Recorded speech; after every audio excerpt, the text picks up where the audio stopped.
ازيكم؟ يا رب تكونوا بخير. هنعمل مع بعض كيكه بقى ملونه كده، بكيكه الشوكولاته وكيكه اللي هي البيضه.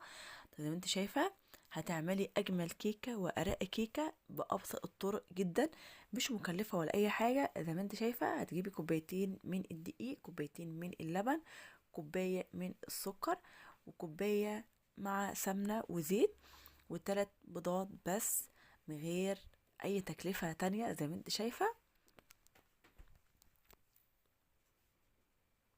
هنجهز بقى الخطوة بتاعتنا.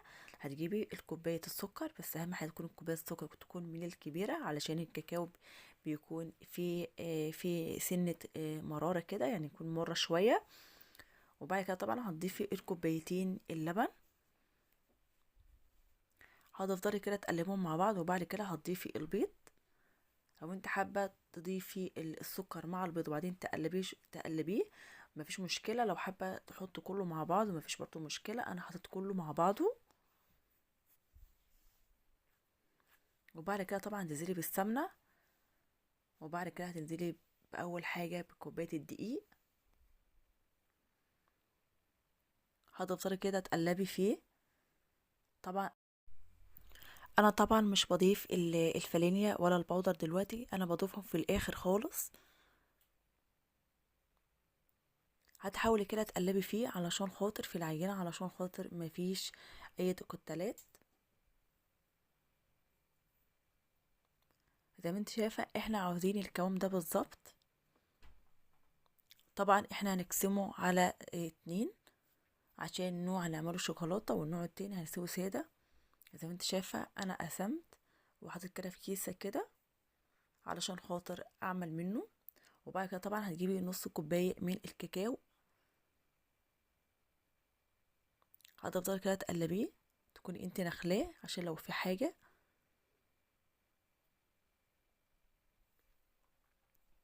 طبعا العجينة هتكون اتمسكت معايا شوية، فانت هتضيفي، هتكون انت مجهزة نص كوباية من اللبن عشان تضيفي كده، علشان العجينة تكون نفس العجينة التانية.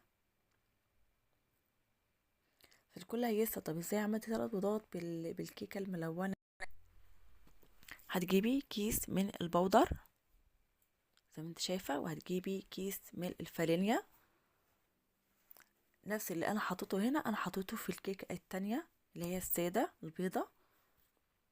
هتضيفي كيس هنا وكيس هنا برضو، وكيس فانيليا وكيس فانيليا برضو. زي ما انت شايفة، دي الصينية اللي انا هعمل فيها. طبعا تكون انت عاملاها بسمنة او بزيت، تمام، بالفرشة كده. وبعد كده تمسكي دقيقة هترشيها، علشان خاطر لما تيجي تطلعي الكيكة تطلع معاكي كويس، تطلع معاكي كويسة، ما تتهريش معاكي او تلزق معاكي في الصينية. بعد كده طبعا هتلوني كده زي ما انت شايفة. انا حطيت طبعا اللون التاني البني في كيسة برضو، علشان خاطر اعرف اعمل منه التشكيلة.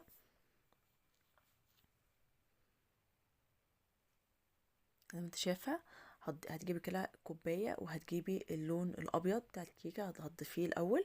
وبعد كده طبعا هتجيبي اللون التاني البني هتضيفيه، يعني لون ولا لون ولا لون كده زي ما انت شايفة.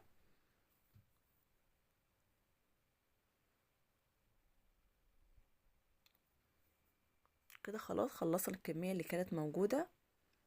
هتنزلي كده اللي على الكوباية،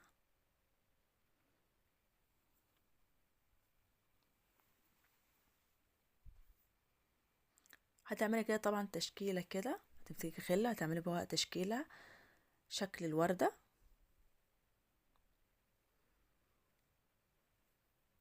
هتكوني انتي مسخنة الفرن بتاعك قبلها، يعني يعني قعدت في الفرن بالظبط او في الميكرويف بالظبط 35 دقيقة بالظبط زي ما انت شايفة. ما شاء الله. وكمان ما تطلعهاش على طول، لما تستوي ما تطلعهاش على طول، سيبها براحتها في الفرن، مش تستعجلي عليها. زي ما انت شايفة اتقلبت معايا بكل سهولة، علشان خاطر انا كنت حاطة دقيق قبلها. طبعا وهتكفي أسرة متكاملة ما شاء الله، وموفرة جدا. هتعملي منها الفطار، هتعملي منها العشاء طبعا، وكمان هتفضل لتاني يوم ما شاء الله، عشان كمية، يعني كمية حلوة قوي. يعني انا عملت من اكبر صينية عندي من بتاعة الكيكة ما شاء الله. حاجة مش مكلفة ولا اي حاجة، بالثلاث بيضات بس عملتي اجمل كيكة ملونة. طبعا هي طلبت مني اللي انا اعمل كيكة الملونة، الكيكة اللي بالشوكولاتة والكيكة اللي هي البيضة مع بعض. اتمنى طبعا يكون الفيديو بتاعي يعجبك، اتمنى منك بلايك واشتراك القناه وتفعلي لي زر الجرس عشان خاطر يوصلك كل جديد انا بقدمه. مع الف سلامه، ان شاء الله اشوفك في فيديو جديد. مع السلامه.